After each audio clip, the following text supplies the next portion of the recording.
mein Gott, Panik. Danke für deine 10 Euro. Mann, Leute, ich schwöre, ihr seid ja so krank heute. Danke, Panik, für deine... Danke für deine 10 Euro. Ich habe den Text jetzt nicht gelesen.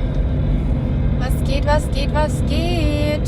So, Leute, ich muss mich ganz kurz konzentrieren. Dann mache ich wieder Text-to-Speech an. Und ich muss niesen.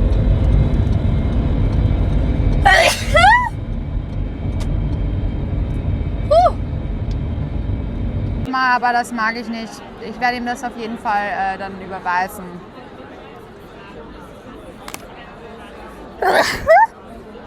Ah, sorry. Ich hoffe, ich habe euch jetzt nicht zu sehr ins Mikro gerotzt. Hübsch steht ihr, danke.